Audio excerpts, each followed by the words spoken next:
ಇಹೈವ ಇಹೈವ ಇಹೈವ ತೈರ್ಜಿತಃ ಸರ್ಗಃ ತೈರ್ಜಿತಃ ಸರ್ಗಃ ತೈರ್ಜಿತಃ ಸರ್ಗಃ ಯೇಷಾಂ ಯೇಷಾಂ ಯೇಷಾಂ ಸಾಮ್ಯೇ ಸಾಮ್ಯೇ ಸಾಮ್ಯೇ ಸ್ಥಿತಂ ಮನಃ ಸ್ಥಿತಂ ಮನಃ ಸ್ಥಿತಂ ಮನಃ ನಿರ್ದೋಷಂ ಹಿ ನಿರ್ದೋಷಂ ಹಿ ನಿರ್ದೋಷಂ ಹಿ ಸಮಂ ಬ್ರಹ್ಮ ಸಮಂ ಬ್ರಹ್ಮ ಸಮಂ ಬ್ರಹ್ಮ ತಸ್ಮಾತ್ ತಸ್ಮಾತ್ ತಸ್ಮಾತ್ ಬ್ರಹ್ಮಣಿ ತೇ ಸ್ಥಿತಾಃ ಬ್ರಹ್ಮಣಿ ತೇ ಸ್ಥಿತಾಃ ಬ್ರಹ್ಮಣಿ ತೇ ಸ್ಥಿತಾಃ ಇಹೈವ ತೈರ್ಜಿತಃ ಸರ್ಗೋ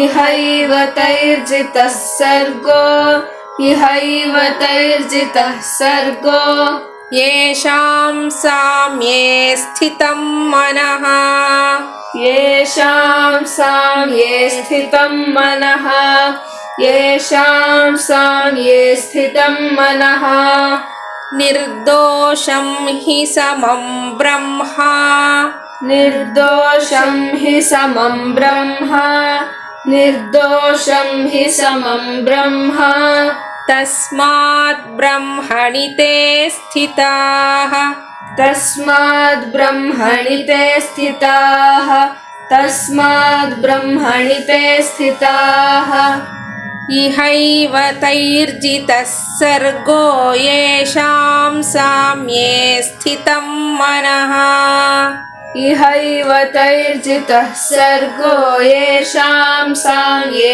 ಸ್ಥಿತಂ ಮನಃ ಇಹೈವ ತೈರ್ಜಿತಃ ಸರ್ಗೋ ಯೇಷಾಂ ಸಾಮ್ಯೇ ಸ್ಥಿತಂ ಮನಃ ನಿರ್ದೋಷಂ ಹಿ ಸಮಂ ಬ್ರಹ್ಮ ತಸ್ಮಾತ್ ಬ್ರಹ್ಮಣಿ ತೇ ಸ್ಥಿತಾಃ ನಿರ್ದೋಷಂ ಹಿ ಸಮಂ ಬ್ರಹ್ಮ ತಸ್ಮಾದ್ ಬ್ರಹ್ಮಣಿ ತೇ ಸ್ಥಿತಾಃ ನಿರ್ದೋಷಂ ಹಿ ಸಮಂ ಬ್ರಹ್ಮ ತಸ್ಮಾದ್ ಬ್ರಹ್ಮಣಿ ತೇ ಸ್ಥಿತಾಃ ಇಹೈವ ತೈರ್ಜಿತಃ ಸರ್ಗೋ ಯೇಷಾಂ ಸಾಮ್ಯೇ ಸ್ಥಿತಂ ಮನಃ ನಿರ್ದೋಷಂ ಹಿ ಸಮಂ ಬ್ರಹ್ಮ ತಸ್ಮಾತ್ ಬ್ರಹ್ಮಣಿ ತೇ ಸ್ಥಿತಾಃ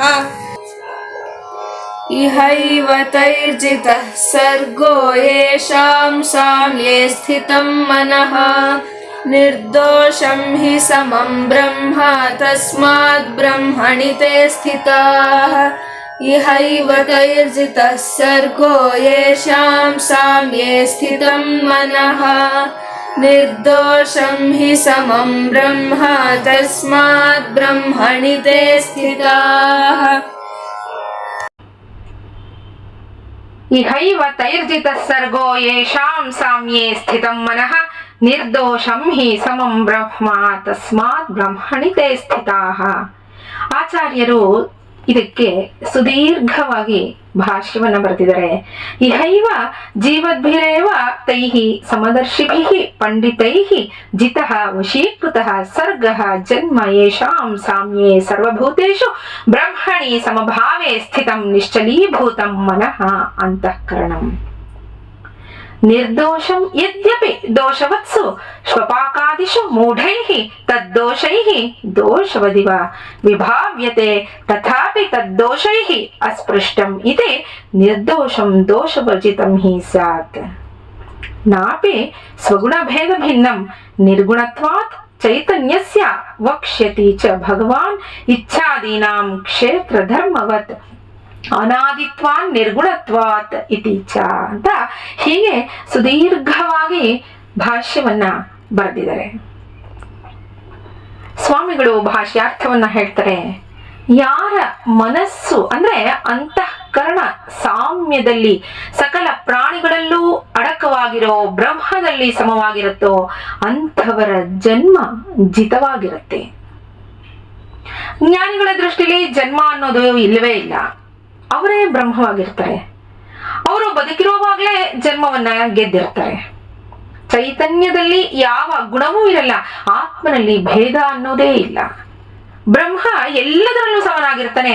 ಆದ್ರಿಂದ ಪಂಡಿತರು ಯಾವುದರಲ್ಲೂ ಭೇದವನ್ನ ಕಾಣಲ್ಲ, ಬ್ರಹ್ಮನಲ್ಲಿ ಯಾವ ಗುಣದೋಷವೂ ಇರಲ್ಲ ಅಂತ ಹೇಳ್ತಾರೆ. ಚಂಡಾಲ ಅನ್ನೋದ್ರಲ್ಲಿ ಅವನಲ್ಲಿ ದೋಷವೇ ಇರಲ್ಲ, ಅವನಲ್ಲೂ ಬ್ರಹ್ಮನನ್ನ ಕಾಣು, ಪ್ರಾಣಿ ಪಕ್ಷಿಗಳಲ್ಲೂ ಬ್ರಹ್ಮವನು. ಹೀಗೆ ಪ್ರತಿಯೊಂದರಲ್ಲೂ ಜ್ಞಾನಿಯಾದವನು ಬ್ರಹ್ಮವನ್ನೇ ಕಾಣ್ತಾನೆ. ಅದಕ್ಕೆ ಯಾವ ಭೇದವೂ ಅವನಿಗೆ ಎಲ್ಲಿಯೂ ತೋರ್ಪಡೋಲ್ಲ. ಅವನು ಅಂದ್ರೆ ಅವನು ಯಾವುದರಲ್ಲೂ ಭೇದವನ್ನ ತೋರಿಸೋಲ್ಲ, ಎಲ್ಲವೂ ಒಂದೇ, ಎಲ್ಲವೂ ಬ್ರಹ್ಮ ಅಂತಾನೆ ನೋಡ್ತಾನೆ ಅಂತ ಹೇಳ್ತಾರೆ. ಯಾರ ಮನಸ್ಸು ಸಾಮ್ಯದಲ್ಲಿ ನಿಂತಿರುತ್ತೋ ಅವರಿಂದ ಇಲ್ಲಿಯೇ ಸ್ವರ್ಗ ಜಿತವಾಗಿರುತ್ತೆ. ಬ್ರಹ್ಮ ನಿರ್ದೋಷವಾಗಿಯೂ ಸಮವಾಗಿಯೂ ಇರುತ್ತೆ ಅಲ್ವಾ. ಆದ್ರಿಂದ ಜ್ಞಾನಿಗಳು ಬ್ರಹ್ಮದಲ್ಲಿಯೇ ಸದಾ ಇರ್ತಾರೆ ಅಂತ ಹೇಳ್ತಾನೆ ಭಗವಂತ. ನಾಳೆ ಮುಂದಿನ ಶ್ಲೋಕವನ್ನು ನೋಡೋಣ. ನಮಸ್ಕಾರ.